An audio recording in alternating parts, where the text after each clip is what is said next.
When my son got married, I didn't tell my daughter-in-law that the house they were living in was mine. And it's a good thing I didn't, because shortly after the wedding, my daughter-in-law and her mother tried to kick me out of my own home.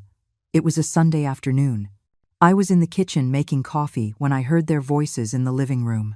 Chloe and her mother, Linda, had arrived about an hour earlier and were already measuring the walls, talking about paint colors, new furniture, and how they were going to rearrange everything, as if the house were already theirs. I walked out with the coffee pot in my hand and found them standing in front of the big dining room window. Chloe saw me and smiled, but it wasn't a kind smile. It was the smile people give you when they've already decided something about you without asking. "Eleanor," she said to me, and she didn't even use Mom or Mrs. Lopez like she had the first few months. Just Eleanor, as if we were friends the same age. "Mom and I were just thinking that this house is way too big for you all alone. And since Adrian and I live here now, it just makes more sense for you to look for a smaller apartment, something comfortable for one person, something more appropriate for your age." I just stood there, holding the coffee pot. I could feel the heat of the glass burning my palm a little, but I didn't let go. Linda, her mother, nodded as if she were agreeing with something very logical, very reasonable. "It's just that you'll be going up and down stairs here, Eleanor," Linda added, with that fake voice of concern. "At your age, that's dangerous. Besides, we need the space. Chloe and Adrian are going to have children soon. And you, well, you've already done your part as a mother. It's time for you to rest." Rest, as if resting meant disappearing.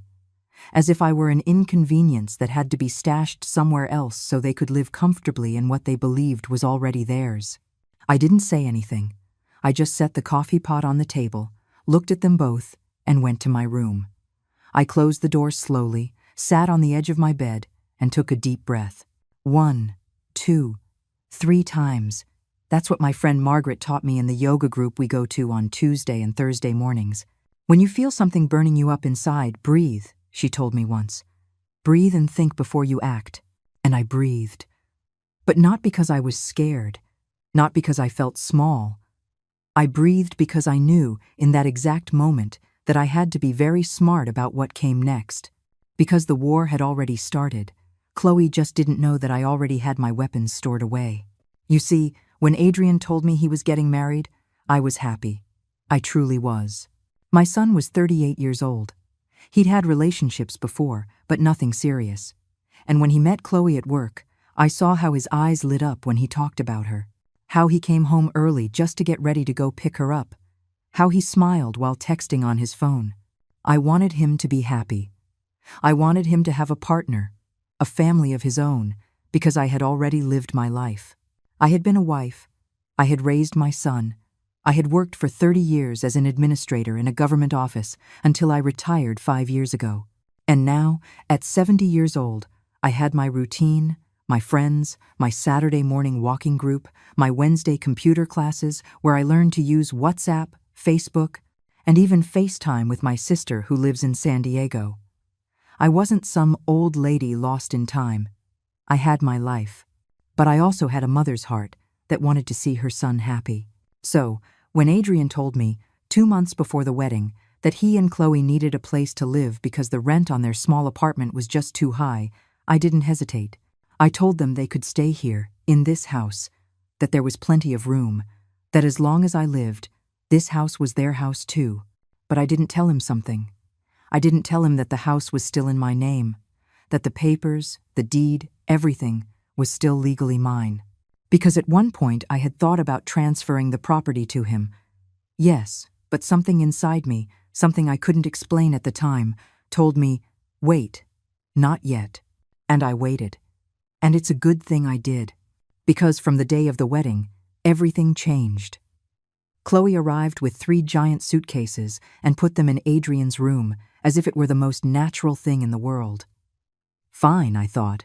They're husband and wife. It's normal. But then she arrived with boxes. Boxes and boxes of her things. Clothes, shoes, decorations, pictures, and she started arranging them all over the house. In the living room, in the dining room, in the hallways. One day I came downstairs, and saw she had taken down the portrait of my late husband that hung in the entryway. She had replaced it with a large, gold-framed mirror. I felt something tighten in my chest, but I didn't say anything. I just took the portrait up to my room and put it on my dresser. Adrian didn't say a word. I don't even think he noticed. 2 weeks later, Chloe started moving the furniture around. The little table where I kept my plants was moved to the garage. The armchair where I sat to read in the afternoons was pushed into a corner, almost hidden behind a huge plant she brought in. And when I'd come home from my walk or from Margaret's house, I'd find everything different. As if every day my house looked less and less like my house. But still, I didn't say anything, because I thought, well, she lives here now too. She has a right to feel comfortable. I'm the mother-in-law. I don't want to be the type of mother-in-law who fights about everything. I want my son to be happy. How stupid I was. Because Chloe wasn't trying to feel comfortable. She was trying to erase me, and I didn't see it until it was too late. Or rather, until it was so obvious there was no way to ignore it. The first big sign was when she invited her mother to stay for a few days. Linda arrived on a Friday night with 2 suitcases and a smile I didn't like from the start. It was the smile of someone who knows something you don't. A winner's smile before the game even starts. "Oh, Eleanor, what a lovely house you have," she said when she walked in, looking at everything as if she were appraising its value. "Chloe told me there's so much space here. And since I'm all alone since my divorce, well, I thought I'd come for a few days to keep you girls company. Keep them company. Not keep us company, keep them company. As if I were no longer part of the group. And those few days turned into a week, and then 2, and then a month. And Linda acted like she owned the place. She'd get up late, leave her things scattered all over the living room, use my bathroom without asking, use my shampoo, my lotions, even my good towels that I saved for special guests. And Chloe said nothing. On the contrary, the 2 of them started making plans together. Plans about my house. It was during that second week with Linda in the house that I started to feel something was very wrong. It wasn't just the discomfort of having someone extra in my space. It was the way they looked at me. The way they talked when they thought I wasn't listening. One Tuesday morning, I had left early for my yoga class. Margaret picked me up at 7, like always, and we went together. But halfway through the class, I realized I had left my cell phone at home. I didn't think much of it. After all, I'd be back in 2 hours. But that day, the instructor ended the class half an hour early because of a family emergency. So I got home at 9:30 instead of 10 o'clock. I opened the door quietly because I didn't want to make noise, and that's when I heard them. They were in the living room, Chloe and Linda. Their voices carried clearly from the dining room. "I'm telling you, it's the perfect time," Linda was saying. "She's already old. If you wait too long, it'll get harder. You have to act now while you can still manage the situation." "But she's Adrian's mom," Chloe replied, though her voice didn't sound worried. It sounded like she was thinking, calculating. "I don't know how he'll react." "Adrian will understand," Linda insisted. "You're his wife. He chose you. And if you explain it to him properly, if you make him see it's for the best, he'll be on your side. Men always take their wives' side when they know they're right." I stood frozen in the entryway, my bag still hanging from my shoulder. My heart beating so hard I thought they would hear it from the living room. "Besides," Linda continued, "think about it. This house is huge. 3 bedrooms, 2 full baths, living room, dining room, big kitchen, a yard. Why does she need all this space for herself? It's a waste. And you 2 wanting to have kids, starting your life together. It makes much more sense for her to go to a small place and leave the house to you." "But the house is hers," Chloe said, and for a second I thought she was going to defend something. But then she added, "Although Adrian told me his mom promised she'd leave it to him one day, so technically it's almost ours already." Almost ours. As if my house, the house I worked 30 years for, the house where I buried the memories of my husband, the house where I raised my son, was already hers just because my son had gotten married. "Then it's settled," Linda said, in that voice of someone who has just won an argument. "If he already knows the house is going to be yours, it's just a matter of speeding up the process. Talk to Eleanor nicely. Tell her you looked at some nice apartments nearby, that she'll be more comfortable. That way she won't have to worry about maintaining such a big house. And you just push, little by little, until she says yes on her own. And if she doesn't want to? Chloe asked. Then you make her uncomfortable, Linda replied, and her voice turned cold. Move her things. Take over her spaces. Make her feel like she doesn't have a place here anymore. Old people get tired quickly. They don't like conflict. If you make her life miserable, she'll want to leave on her own. I felt something break inside me. It wasn't sadness. It wasn't surprise. It was clarity. Absolute clarity about what was happening, about what had been happening for weeks. I turned around slowly, left the house without making a sound, and stood on the sidewalk. I breathed. 1, 2, 3 times. Then I took out my cell phone and called Margaret. Eleanor? What's wrong? Did you forget something? Margaret, I said, and my voice came out firmer than I expected. Can you come pick me up? I need to talk to you. Are you okay? Yes, but I need to get out of here right now. Margaret didn't ask any more questions. I'll be there in 10 minutes. I waited on the corner of my street until I saw her car. I got in, and before she could ask me anything, I said, let's go get breakfast. I'll tell you everything. We went to a diner that's near the farmer's market, a quiet place that sells biscuits and gravy and good black coffee. We sat at a booth in the back, and I told her everything. From the day Chloe had suggested I leave, to the conversation I had just overheard. Margaret listened to me in silence. When I finished, she put her hand on mine and squeezed. Eleanor, that girl and her mother want to kick you out of your own house. I know. And what are you going to do? I don't know yet, I admitted. But I'm not going to stand by quietly and watch them erase me from my own life. Margaret nodded. The house is in your name. Yes, everything is in my name. The papers, the deed, all of it.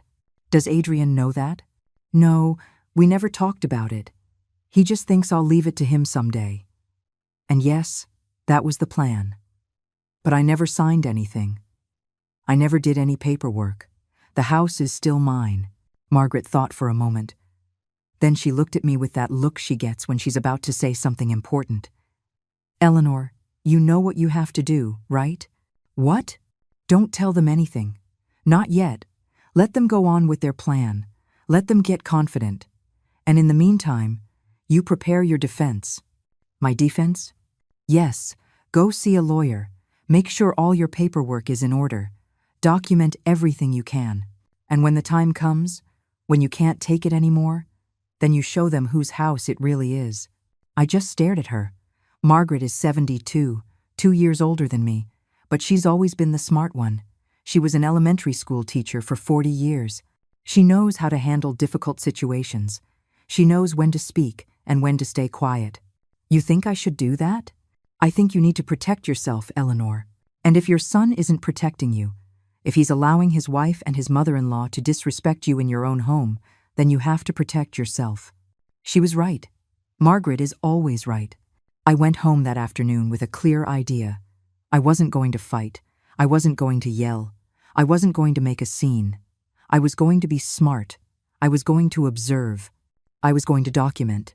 And when the time came, I was going to act. That night, during dinner, Chloe told me she had seen some very nice apartments near downtown, that they were perfect for a single person, that they had an elevator and everything. That way you wouldn't have to climb stairs. They even have a common area where the residents get together, she told me with that fake smile. You could make new friends, Eleanor. People your age. Adrian was sitting next to her, eating his chicken in silence. He didn't say anything. He didn't defend me. He just ate, his eyes fixed on his plate, as if nothing was happening. Oh, that sounds interesting, I said to Chloe, pretending to care. Send me the information on WhatsApp. She smiled even wider. Of course, Mom. I'll send it to you first thing tomorrow. Mom. Now she was calling me Mom. Because she thought she had won. But she hadn't won anything. That night, when everyone else was asleep, I stayed awake in my room with my phone. I Googled property lawyers in my city. I found 3 options. I saved the numbers. Then I opened my photo gallery and started taking screenshots of everything. Of Chloe's messages. Of pictures of my house. How it was before and how it was now. Everything, At 2 in the morning, I fell asleep, but not with fear, not with sadness. I fell asleep knowing the war had begun, but that I knew how to fight too. The next few days were strange. I went about my normal routine, as if nothing was wrong. I got up early, made coffee, went walking with my group on Saturdays, went to yoga with Margaret on Tuesdays and Thursdays. But inside, I was completely alert, watching, noting everything in my head. Chloe sent me the information on the apartments via WhatsApp, just as she'd promised. There were 3 options, all small, all cheap, all in neighborhoods I didn't know. I thanked her and told her I'd think about it. She replied with a smiley face emoji and a heart, as if she were doing me a favor. But things in the house kept changing. Every day, something new. One Thursday, I came home from grocery shopping and found they had moved all the living room furniture again. The main sofa was now against the window. The coffee table I had bought 15 years ago was shoved into the garage, and in its place was a new glass table I had never seen before. "Do you like it?" Chloe asked when she saw me looking. "We bought it yesterday. It's modern. Gives the living room a different feel, don't you think?" "We bought it." She and who? Adrian hadn't said anything.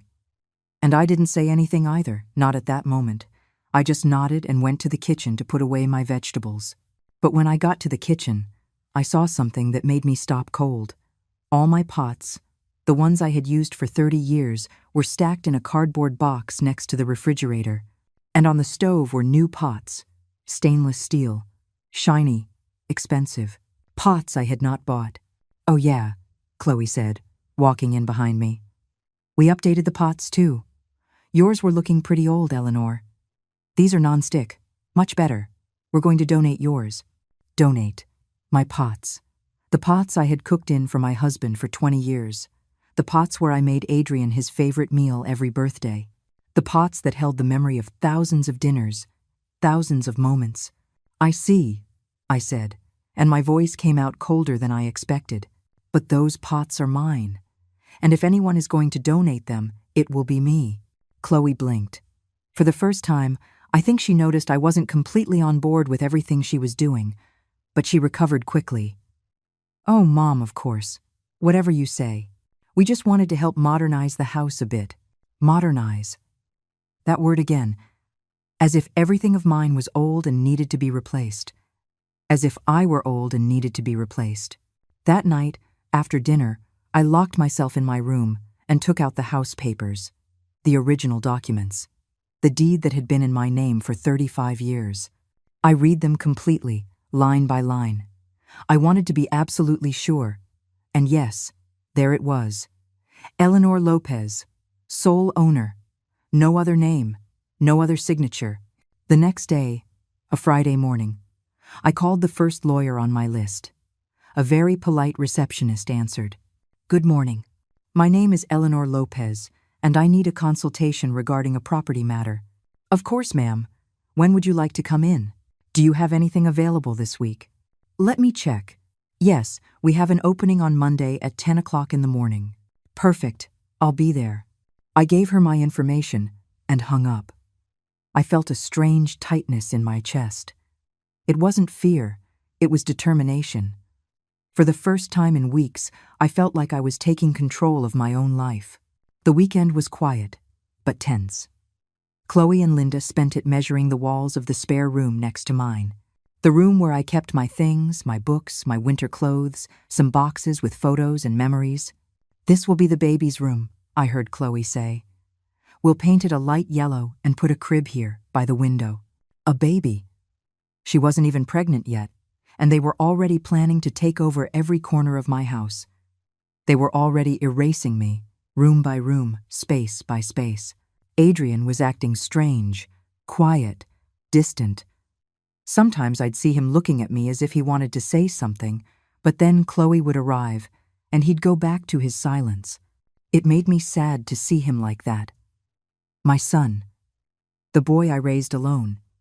The boy I taught to tie his shoes, to ride a bike, to be respectful and honest. That boy was now a man who didn't know how to defend his own mother, or worse, a man who had chosen not to defend her. On Sunday night, Linda made dinner. Without asking my permission, She used my kitchen as if it were hers. She made chicken and green salsa with rice. She set the table in the dining room. And when we sat down to eat, she spoke as if she were the host of the party. "Well, family," she said, raising her water glass as if for a toast. "I want to propose something. Chloe and I have been thinking it would be a good idea to do a complete remodel of the house. Change the floors, paint all the walls, update the bathrooms. What do you all think?" Adrian looked at her, surprised. "A remodel? That costs a lot of money." "Yes, but it's worth it," Chloe insisted.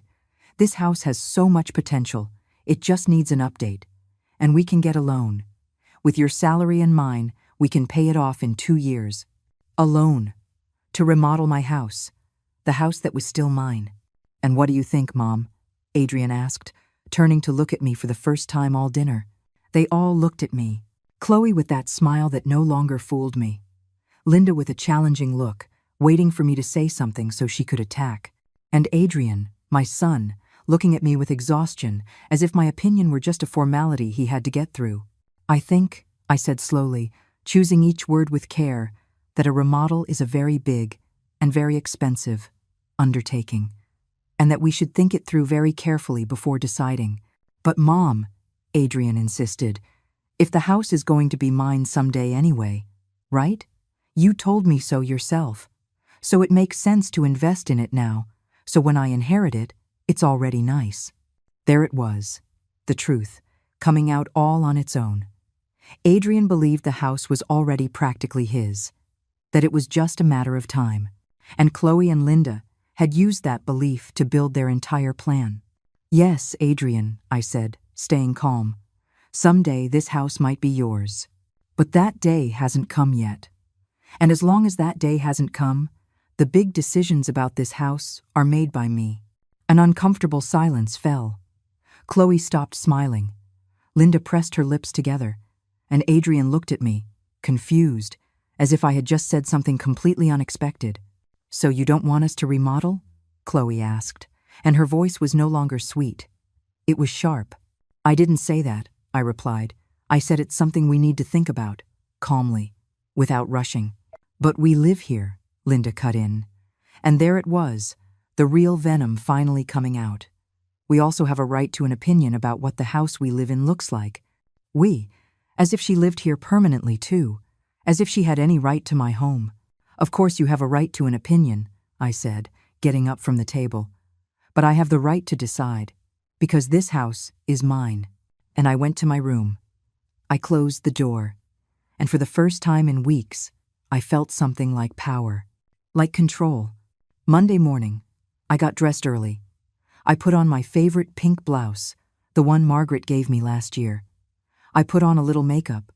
I fixed my hair, and at 9:30, I left the house without telling anyone where I was going. The lawyer's office was downtown, in a 4-story building. I took the elevator to the 3rd floor and knocked on the door that said Law Offices of Gregory Hayes, Civil and Family Law. A man in his 50s, with glasses and a kind smile, greeted me. "Mrs. Lopez, please come in. Have a seat. Tell me, how can I help you?"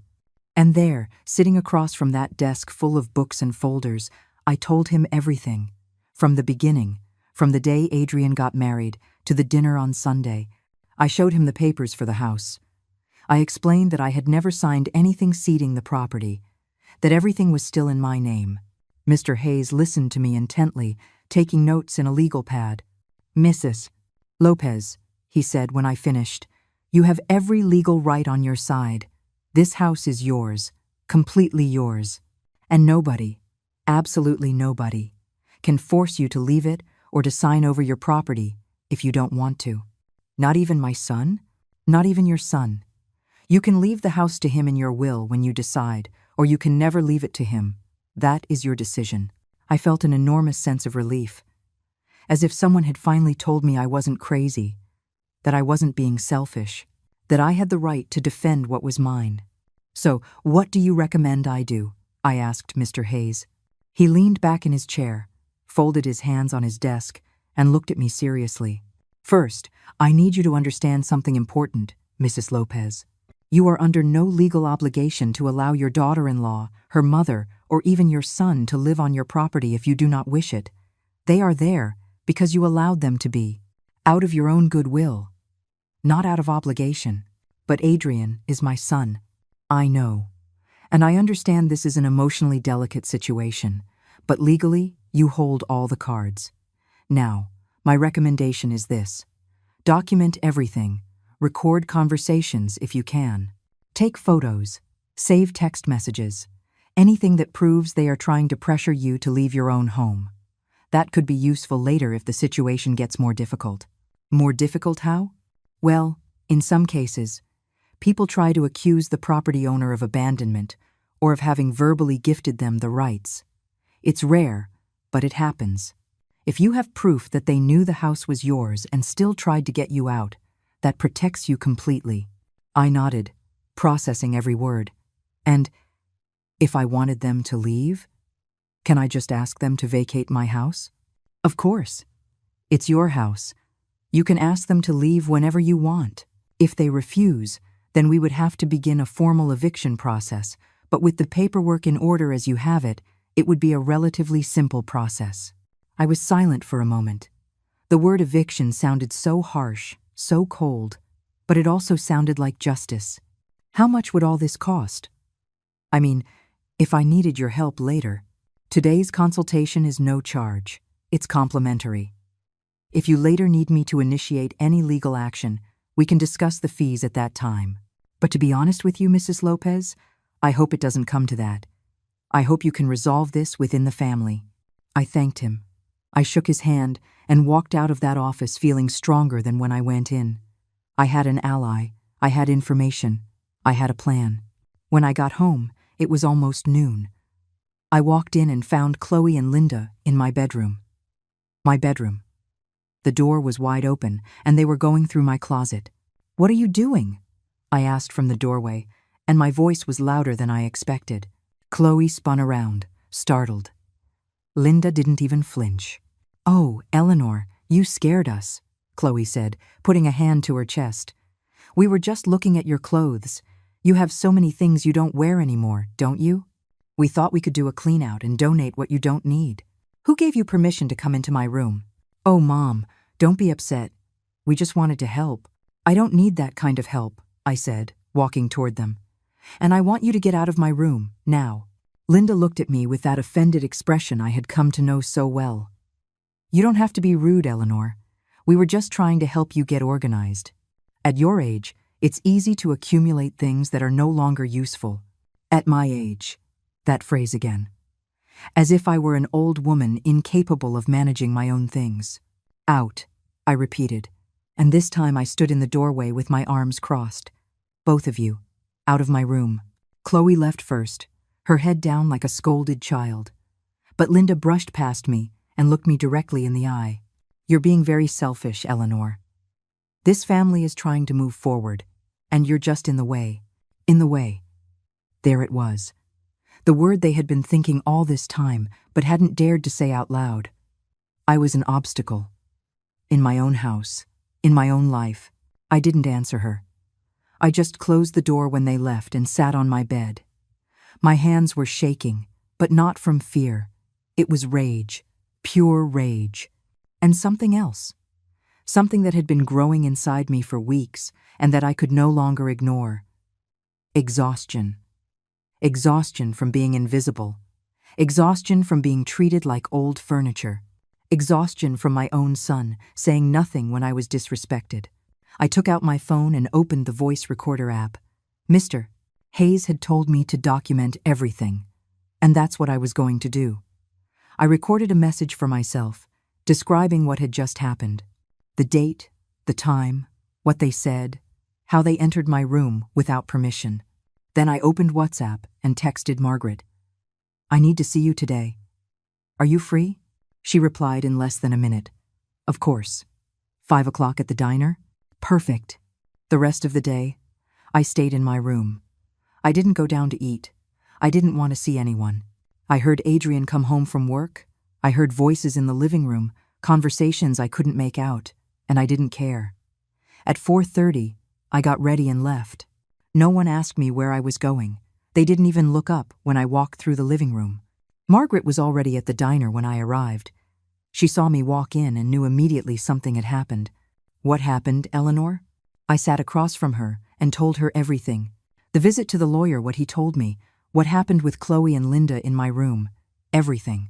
Margaret listened in silence, nodding occasionally. When I finished, she sighed deeply.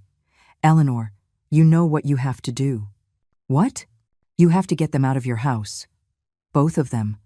Chloe and her mother. But Chloe is married to Adrian. I don't care. That girl and her mother are disrespecting you in your own home.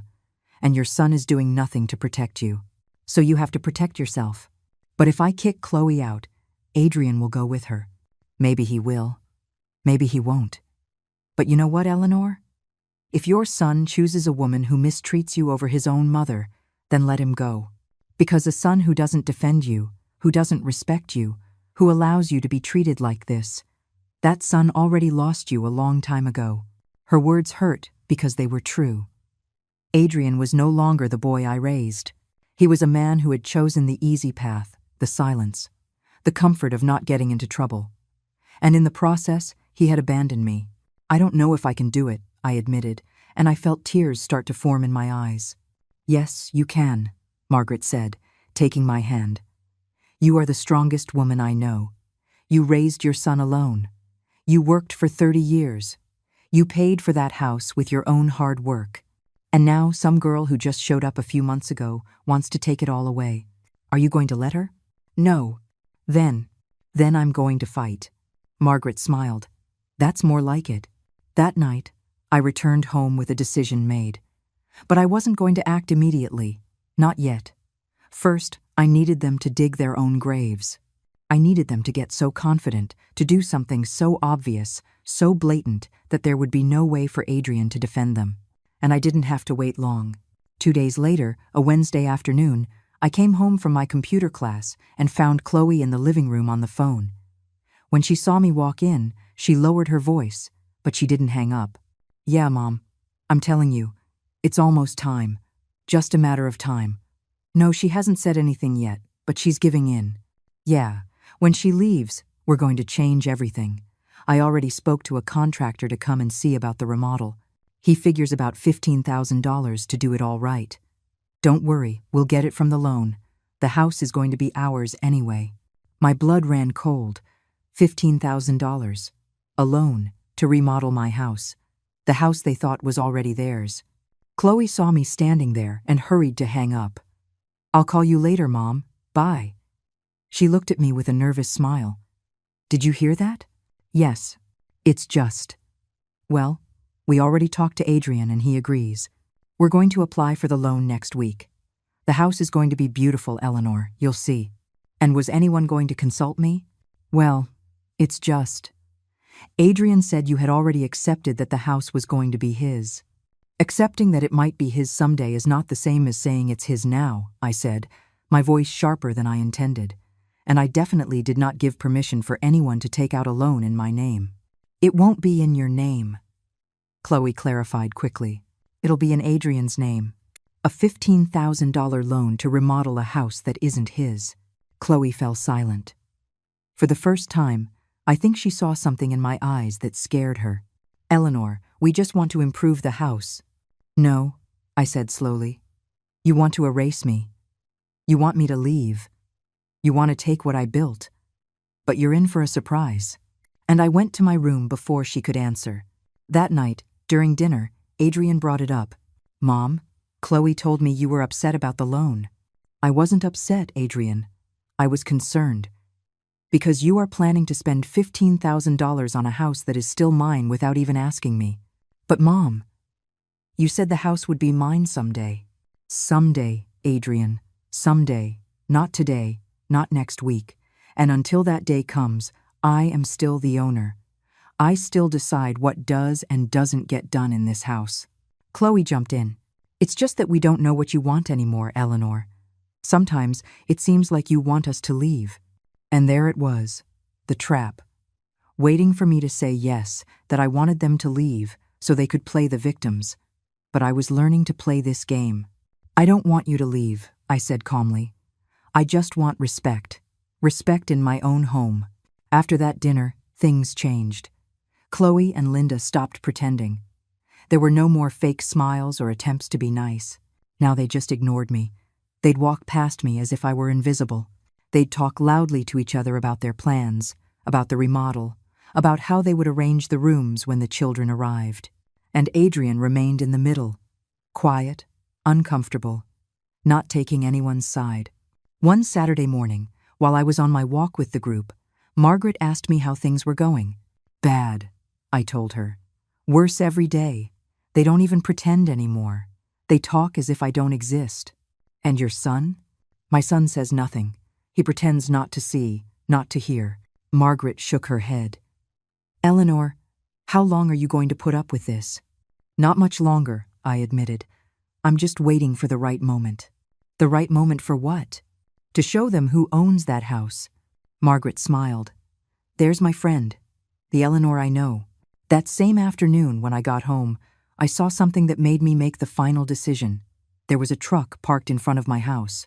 A truck from a construction company.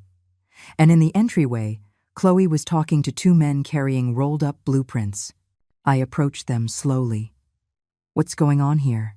Chloe turned and looked at me with a mix of defiance and nervousness. It's the contractors, Eleanor. They came to give an estimate for the remodel. The estimate? Without consulting me? Well, Adrian already gave the okay, and… Adrian is not the owner of this house, I interrupted, and I looked directly at the two men. Gentlemen, I'm sorry you came all this way, but there will be no remodel. This is my house, and I did not authorize any work. One of the men looked at Chloe, confused. Ma'am, you called us and said it was urgent we come out to measure.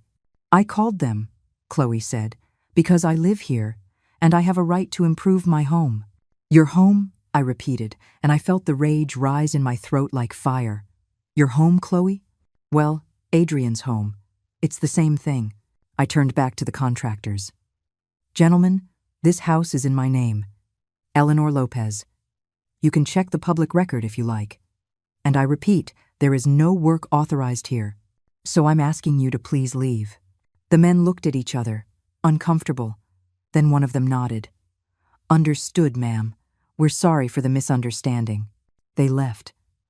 And I stood there, in front of Chloe, my heart pounding so hard I thought it would explode.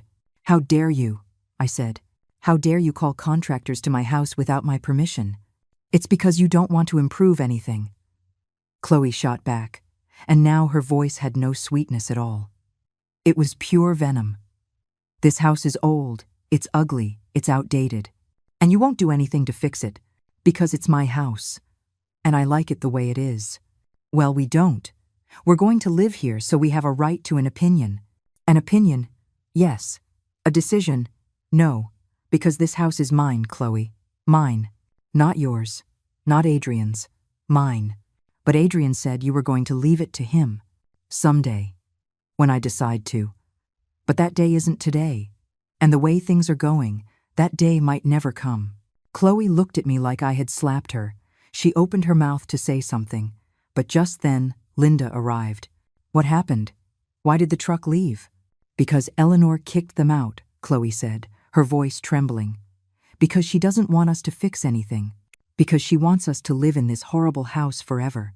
Oh, Eleanor, Linda said, approaching with that superior attitude that bothered me so much. We get it. You don't want to cooperate. You don't want to help. You just want to keep everything as it is because you're selfish. Selfish, I repeated. I'm selfish because I don't want you to do whatever you please in my own home. This house should belong to your son, Linda said, and now her voice was hard, with no pretense of kindness.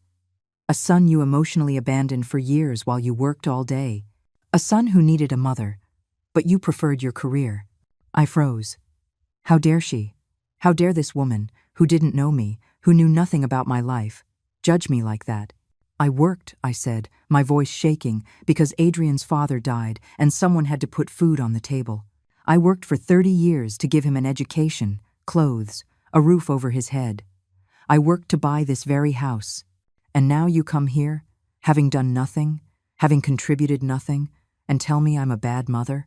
I didn't say you were a bad mother, Linda retorted. I said you abandoned him emotionally. And it's true. That's why Adrian is with us now. Because we take care of him. We make him feel loved. I looked at both of them. At Chloe, her eyes shining with rage. At Linda, with that cruel smile, enjoying every second of my pain. And I understood something very clearly. This wasn't just about the house anymore. This was about destroying me completely. Get out of my sight, I said in a low voice. Both of you. Now. This is our house too, Chloe insisted. No, it's not. And if you don't get out of my sight right this minute, I will remove you myself. I don't know what they saw in my eyes, but something made them back down. They went into the living room, and I went straight to my room. I locked the door. I sat on the floor and I cried. I cried from rage. I cried from sadness. I cried for my son, who wasn't there to defend me. I cried for all the years I worked alone, sacrificed alone, and fought alone to give him a decent life. And I cried because now, at 70 years old, I had to keep fighting. Alone. But after I cried, I wiped my tears. I stood up and grabbed my phone. I dialed Mr. Hayes. Good afternoon, Mrs. Lopez. What can I do for you? I need you to prepare the papers, I said, and my voice was no longer shaking. I want Chloe Torres and Linda Torres out of my house. I have 30 days to notify them, correct? That's correct? Then I want you to prepare a formal legal notification. They have 30 days to vacate my property, and I want you to come and serve it to them personally. Are you sure, Mrs. Lopez? Completely sure. Very well. I'll have the documents ready by Monday. When would you like me to deliver them? Next Sunday. During lunch. I want the whole family to be present. There was a silence on the other end of the line. Understood. I'll be there. I hung up and took a deep breath. It was done. There was no turning back, and for the first time in months, I felt something like peace. The following week was the longest of my life. Every day that passed, I knew what was coming. I knew that Sunday would change everything. And in the meantime, I had to keep living in the same house with Chloe and Linda, pretending everything was normal. They were acting strange, too. Whispering to each other, looking at me sideways, but they no longer spoke to me directly. It was as if they were waiting for me to explode, to yell at them, to leave, but I did none of that. I just stuck to my routine. I went for my walks, went to yoga with Margaret, came home, and locked myself in my room. On Tuesday, Margaret asked if I had spoken to Adrian. No, I haven't spoken to him since the incident with the contractors. And he hasn't come to you? No. He just holes up in his room with Chloe or leaves early for work. I think he's afraid to face the situation. Are you scared about what's going to happen on Sunday? Yes, I admitted, but I'm more scared of staying quiet and letting them walk all over me. Margaret nodded. You're doing the right thing, Eleanor, you'll see. On Thursday, a message from Chloe came through on the family group chat. We had Adrian, her, and me. It was strange because no one had written in it for weeks. Family, I propose we have a special lunch this Sunday. My treat. I want us to have a nice moment all together. I read the message 3 times. A special lunch? Right now? It was too much of a coincidence. Either she was planning something, or she genuinely wanted to make peace. But after everything that had happened, I no longer believed in her good intentions. Adrian replied, Sounds good. What are we having? Chloe, I'm making your favorite, roast chicken with potatoes. And for dessert, the tres leches cake you love. I didn't respond. I just left the message on read. Friday night, as I was lying in bed scrolling through my phone, I heard voices in the living room. It was Chloe, Linda, and Adrian. They were talking loudly, as if they no longer cared if I heard them. Sunday will be perfect, Linda was saying. We'll show her that we are a united family, and if she wants to remain part of this family, she has to cooperate. And if she doesn't cooperate, Adrian asked. Then we'll have to take more drastic measures, Chloe replied. Adrian, you know your mom is getting old. She's stubborn, she's confused, maybe she needs professional help. Professional help? Were they implying I was crazy? Chloe, don't exaggerate, Adrian said, but his voice sounded weak, unconvinced. I'm not exaggerating. Your mom is behaving irrationally. She won't let us improve the house. She treats us poorly. She makes us feel unwelcome. That's not normal, Adrian.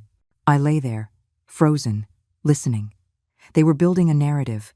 They were painting me as the crazy one, the problem, the one who was wrong, and Adrian was listening to them, not defending me. I grabbed my phone and opened the recorder. I turned up the sensitivity and let it record everything, every word, every accusation, every lie. Saturday morning, Chloe and Linda went out to buy the groceries for the Sunday lunch. I used that moment to talk to Adrian. I found him in the living room watching television. Adrian, I need to talk to you. He muted the TV and looked at me, weary. What is it, Mom? I sat across from him and looked him in the eye. My son. My only son. The boy I had raised alone. Why don't you defend me? Adrian looked down. Mom, I don't want to be in the middle of this, but you are in the middle. You live here. You see how they treat me. You hear how they talk to me. And you say nothing. It's just that you don't compromise either, he said, and his voice was full of complaint. Chloe just wants to make improvements to the house. She wants us to live nicely. And you oppose everything. I oppose them making decisions about my house without consulting me. There's a difference. But Mom, you said the house would be mine someday. Someday, Adrian. Not today. Why is that so hard to understand? He fell silent. You know what I think? I continued. I think Chloe has you convinced that I'm the problem. That I'm the one who's wrong. That I'm the one not cooperating. But the truth is, ever since she arrived, everything has changed, and not for the better. Chloe is my wife, Mom. I know, and I want you to be happy with her, but not at the cost of me losing my dignity in my own home. Adrian stood up from the sofa. We're having a family lunch tomorrow. I hope you can come with a better attitude. And he went to his room.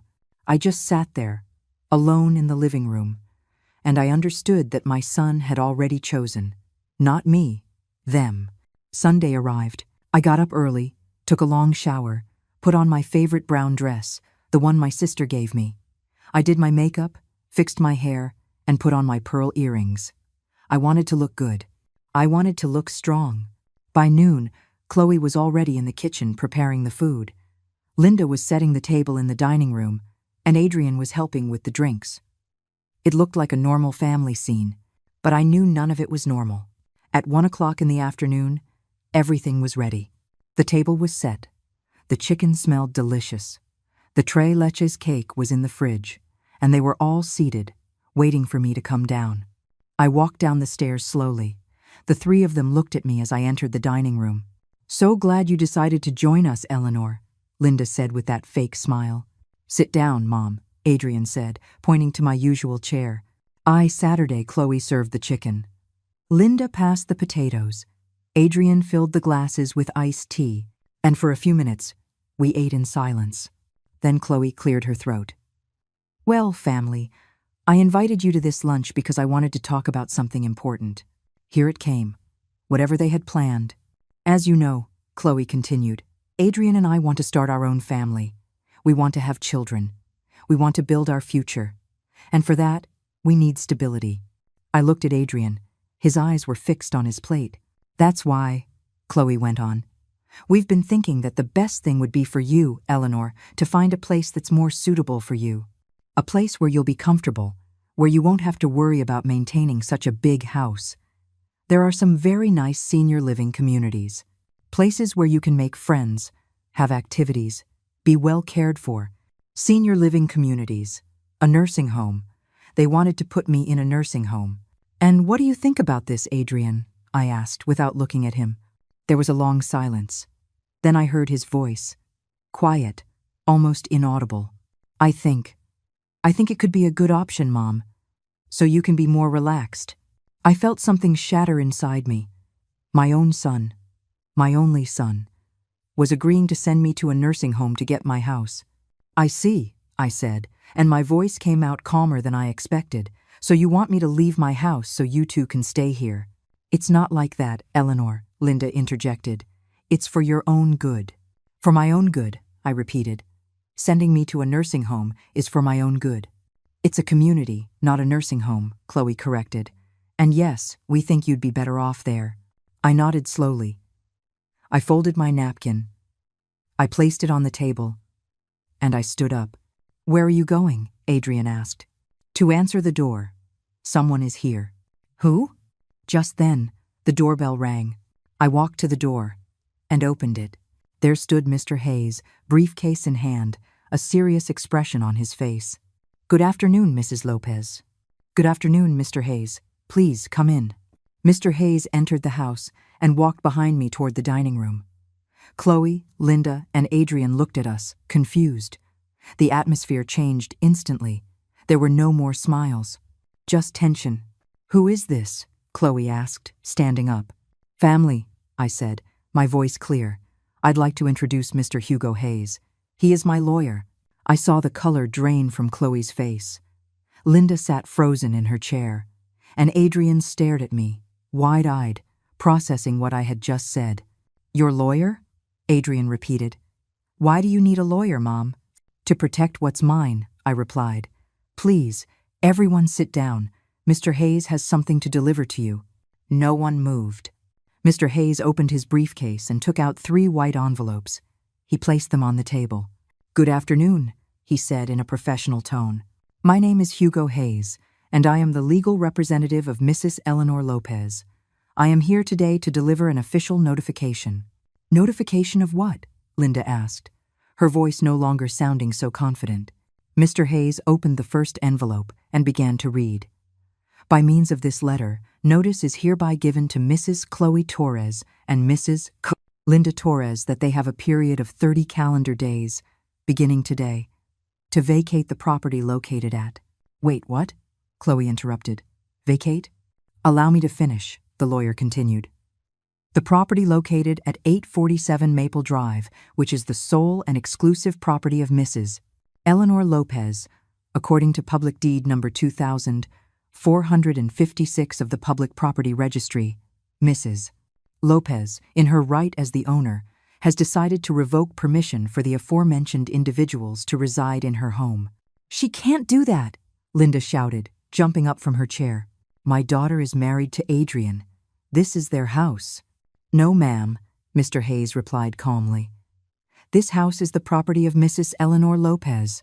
Your daughter and her husband have lived here by the owner's goodwill, but that goodwill can be revoked at any time.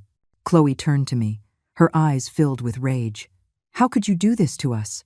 We're your family. Family? I repeated, and I felt my voice break just a little. You wanted to send me to a nursing home to take my house. That's family? But the house was going to be Adrian's, Chloe insisted. Was going to be someday, when I decided. But you couldn't wait. You wanted to kick me out ahead of time. You wanted to erase me from my own life. Adrian was in shock, staring at the papers on the table as if he couldn't believe what was happening. Mom, are you really doing this? Yes, Adrian. I really am. What about me? Are you kicking me out too? I stared at him. My son. The boy I had raised. The man who had disappointed me. That's up to you, I said. Chloe and her mother have 30 days to leave. You can stay if you want, but if you decide to go with them, that is your decision. You can't separate me from my wife, Adrian yelled. I'm not separating you from anyone. I'm giving you a choice. Linda advanced on me, pointing her finger. You are a selfish, bitter, lonely old woman. That's why your husband died, to get away from you. I felt the air rush out of my lungs, as if her words were physical blows. But before I could respond, Mr. Hayes stepped in. Ma'am, I strongly advise you to moderate your language. Any threat or verbal assault against my client can and will be used against you if this escalates to a legal proceeding. Legal proceeding? Chloe laughed, but it was a nervous, desperate sound. Eleanor, this is ridiculous. You're not going to take us to court. You don't have the money.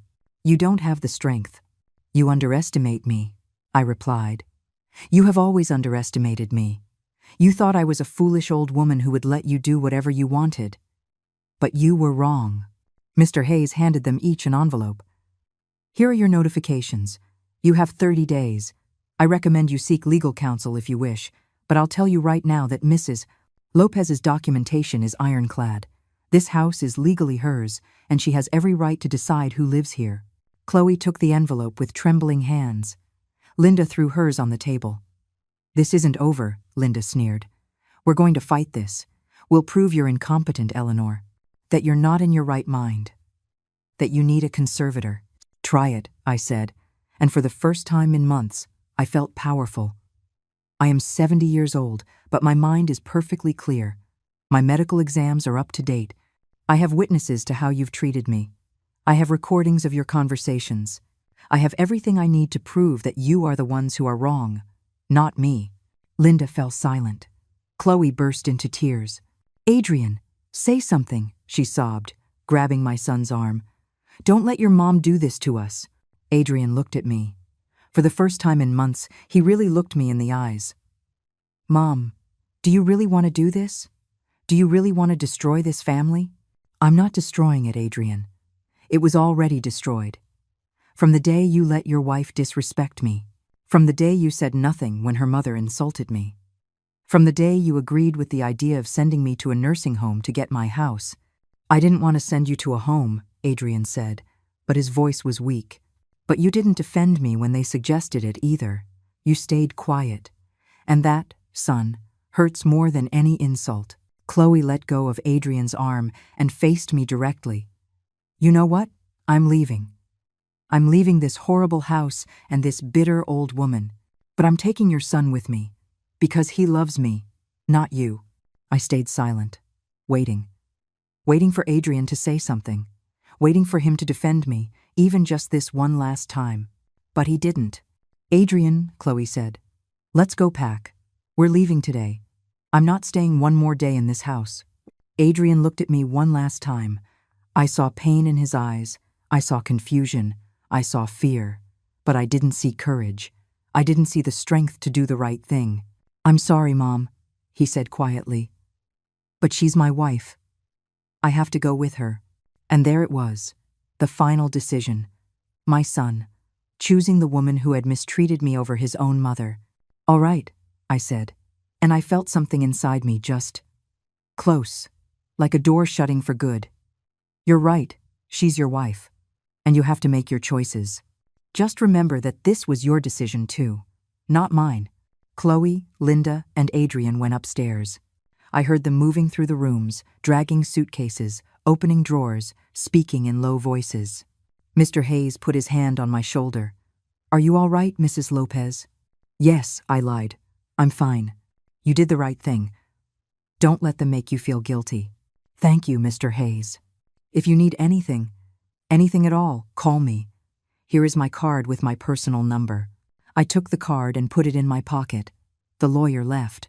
And I just stood there, in my dining room, listening to the sounds of my son packing up his life to leave my house. They left that same afternoon. 2 hours after Mr. Hayes left, Adrian came downstairs with 3 large suitcases. Chloe carried 2 duffel bags full of clothes. And Linda was carrying a box of things from the kitchen. My things. The pots she had wanted to donate. That's mine, I said, pointing to the box. Linda looked at me with contempt but dropped the box on the floor. Keep your old junk, she said. We don't need it. Chloe walked past me without a glance. She went straight out to the street, where a taxi was waiting.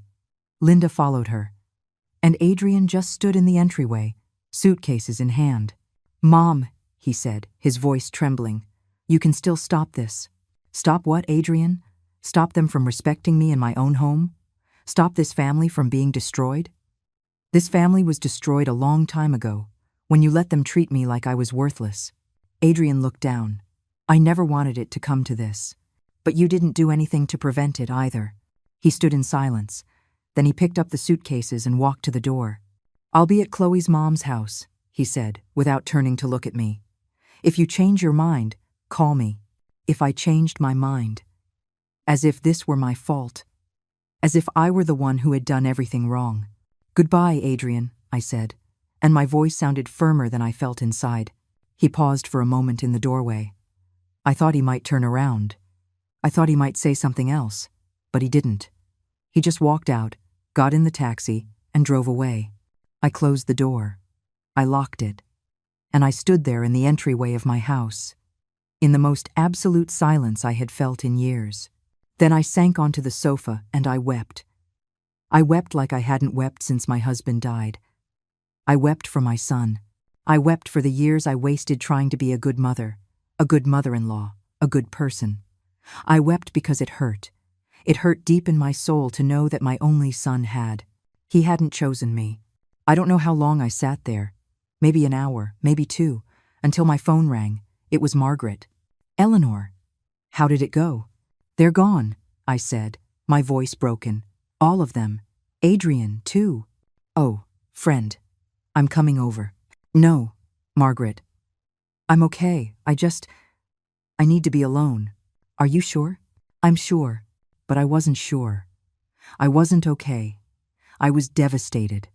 Because it's one thing to make the right decision, and another thing entirely to live with the consequences of it. I couldn't sleep that night. I just lay awake, staring at the ceiling of my room, thinking about everything. About how I got here. About whether I had done the right thing. About whether defending my house was worth it if it meant losing my son. The next few days were strange. The house was silent, a silence that scared me at first, and then, slowly, started to feel like peace. I got up when I wanted. I ate breakfast in the kitchen without hearing comments about my food. I sat on my sofa, in my spot, without anyone having moved it. But I'd also sit down to watch television and turn to comment on something to Adrian, and he wasn't there. I'd cook rice and make too much, because I still wasn't used to cooking just for one. And at night, when I went to bed, the weight of the silence felt like a stone on my chest. On Wednesday, I went to yoga with Margaret. She hugged me as soon as she saw me. "How are you?" "Surviving," I said. "Has Adrian called?" "No, and I haven't called him." "Do you want to call him?" "Every day. But I'm not going to, because if I call him now, he'll think I regret it, and I don't regret it, Margaret. It hurts, but I don't regret it." She nodded. "You are so brave, Eleanor." "I don't feel brave. I feel alone. But you're still standing, and that's what matters." On Friday, I got a call from an unknown number. I answered cautiously. "Mrs. Eleanor Lopez?" "Yes. Who is this?" "This is Attorney Fernandez. I represent Mrs. Chloe Torres. My client has instructed me to contact you to negotiate the terms of the vacating notice." "There's nothing to negotiate," I said. "They have 30 days. That's it." "Mrs. Lopez, my client is willing to reach an agreement. They are going through a difficult financial time. They need more time to find a suitable place." "That is not my problem. Mrs. Lopez, I must remind you that your son was also affected by this decision.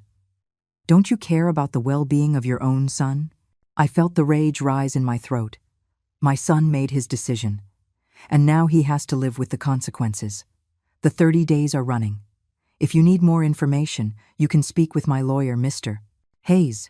Good afternoon." And I hung up. My hands were shaking, but I felt strong. For the first time, I felt strong. Saturday morning, during my walk with the group, one of the ladies asked about Adrian. "And your son, Eleanor? We haven't seen him in a while." "He doesn't live with me anymore," I said simply. "Oh, he moved out with his wife?" "Yes." "Well, that's wonderful. It was about time he started his own life." "Yes," I repeated, though inside I felt like I was lying to myself. On Sunday, I went to church. I hadn't been in years. But that morning, I felt like I needed to be somewhere I could think, where I could pray, where I could ask someone to tell me everything was going to be okay. I sat in the very back, in an empty pew. The pastor talked about forgiveness, about how forgiving doesn't mean forgetting, about how forgiveness is about freeing yourself from the weight of resentment. I left without any answers, but with one clear question. Could I forgive Adrian without allowing him to hurt me again? That afternoon, as I was sitting in my living room reading a book, the doorbell rang. I opened the door and found Adrian standing on the porch. He looked tired, dark circles under his eyes, thinner. "Hi, Mom," he said quietly. "Hello, Adrian. Can I come in?"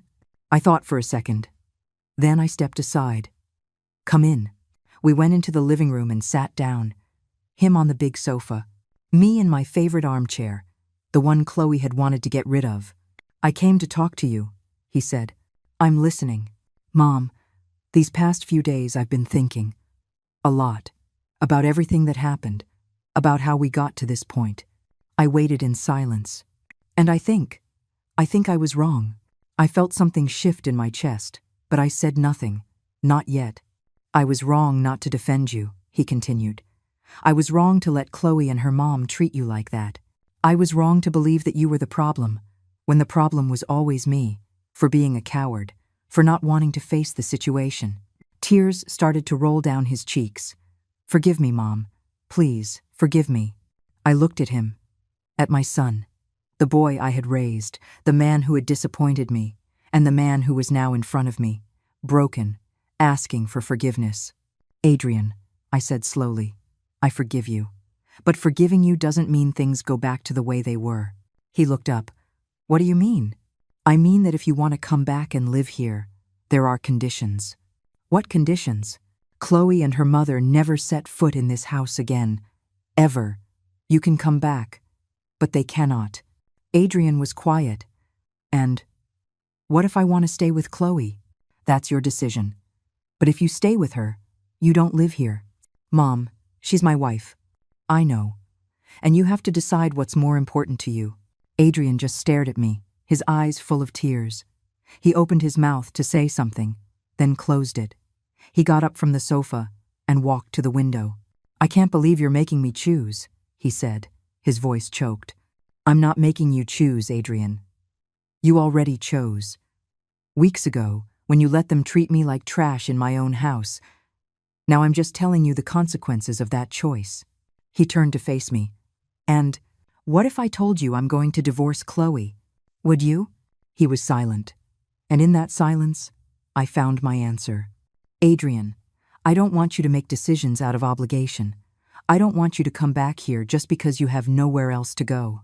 I want you to come back because you truly understand what you did wrong. Because you truly want to change." "I do want to change, Mom." "Then do it. But do it for you. Not for me. Not for this house. For you." Adrian came over and knelt in front of me. He took my hands in his. "Mom, I swear I'm going to fix this. I'm going to talk to Chloe. I'm going to set boundaries. I'm going to—" "Adrian," I interrupted. "What you do or don't do with Chloe is your business. I've already made my decision, and my decision is to live in peace, with or without you." I said it. I finally said it out loud, and even though it hurt, it also freed me. Adrian let go of my hands and stood up. He wiped his tears on the back of his hand. "So, this is how we're going to end? Separated?" "I don't know, son. That depends on you, on the decisions you make now, on whether you learn from this or if you continue to be the same man who allowed me to be humiliated." He just stood there, not knowing what else to say. Then he nodded slowly and walked to the door. "I'll call you," he said before he left. "Okay." And he left. Again. But this time was different. This time, I didn't feel like he was leaving for good. I felt like he was leaving to think, to grow, to decide what kind of man he wanted to be. The days kept passing. 1 week, 2 weeks, 3 weeks. Adrian called me every few days. Short conversations. Awkward at first, then a little more natural. "How are you, Mom?" "I'm fine, son." "And you?" "I'm getting by, looking for an apartment." "Alone?" Silence. "Yes, Mom. Alone." I didn't ask any more. It wasn't my place. But something inside me felt relieved. At exactly 4 weeks, Chloe and Linda came by to pick up the last of their things. They came with a small moving truck. I let them in, but I stayed in the living room, watching, not speaking to them, not making it easy for them. Chloe walked past me with a box in her hands. She paused for a moment. "I hope you're happy," she said. "You destroyed your own family." "No," I replied calmly. "You tried to destroy mine. I just defended myself." She didn't say anything else. They finished getting their things and left. This time, for good. When I closed the door behind them, I felt something I hadn't felt in months. Peace. True peace. Margaret came over that evening. She brought brownies and coffee. "How do you feel?" she asked, pouring the coffee. Free, I said. I feel free. And Adrian? He's looking for an apartment. I think he's getting a divorce, though he hasn't told me directly. And how do you feel about that? I feel like my son is learning. Late, but he's learning. Margaret smiled. I'm so happy for you, Eleanor. I really am. The weeks turned into months. I painted the house. Not the colors Chloe wanted. The colors I had always wanted. A soft yellow for the living room. A light sage green for my bedroom. I put my pictures where I wanted them. I arranged my plants in every corner. And little by little, the house started to feel like mine again. Adrian came to visit one Saturday morning. He looked different. Thinner, but also calmer. Less tense. Hi, Mom. Hi, son. Come on in. We went to the kitchen. I poured him some coffee. We sat at the table. I got divorced, he said, just like that. How do you feel? Relieved. Sad. Confused. All at once. I nodded. Can I ask you something? He said. Of course. Are you ever going to really forgive me? I looked him in the eye. I already have, Adrian. But forgiving doesn't mean forgetting. It means it doesn't hurt as much anymore. It means I can look at you without feeling rage. But it also means I learned how to protect myself. And that's not going to change. I understand, he said, and I saw in his eyes that he really did. Did you find an apartment? Yeah. It's small, but it's good. It's close by. I was thinking. Maybe I could come visit more often. I'd like that. And that's how we started over. Not like before. Never like before. But we started. With respect, with boundaries, with truth. Today, 6 months after all of it, I get up early. I make my coffee. I sit in my living room, in my favorite armchair, with my house in silence, and I smile. Margaret and I still go to yoga on Tuesdays and Thursdays. The walking group still expects me on Saturdays, and on Sundays sometimes, Adrian comes for lunch. He brings dessert. I cook his favorite dish. And we talk about his work, about his new life, about his plans. We don't talk about Chloe. We don't talk about what happened. We don't need to anymore. Last week, my sister from San Diego came to visit. We took pictures in the living room with the house full of light and flowers. I uploaded the photos to Facebook, and I felt proud. Proud of my house. Proud of my life. Proud that I stood up for myself. This morning, while I was drinking coffee on the patio, I thought about the long road I'd traveled, about how I was on the verge of losing everything. My house, my dignity, my peace. But I didn't lose it, because I learned something fundamental, that sometimes defending what is yours means being willing to end up alone. It means being brave when everyone expects you to be weak. It means saying no when your whole life you've said yes. And even though it hurt, even though there were nights of tears and days of loneliness, even though I had to confront my own son, it was worth it. Because now, when I wake up every morning in my house, in my bed, in my space, I feel something I haven't felt in years. I feel like I am the owner of my life. Not just my house, my entire life. And that, after 70 years, after raising a son alone, after working for 30 years, after putting up with everything I put up with, that is the most valuable thing I have. Yesterday, Margaret asked me if I missed having someone living with me. Sometimes, I told her honestly, but I would rather be alone and at peace than accompanied and destroyed. She nodded. Because she understands, too.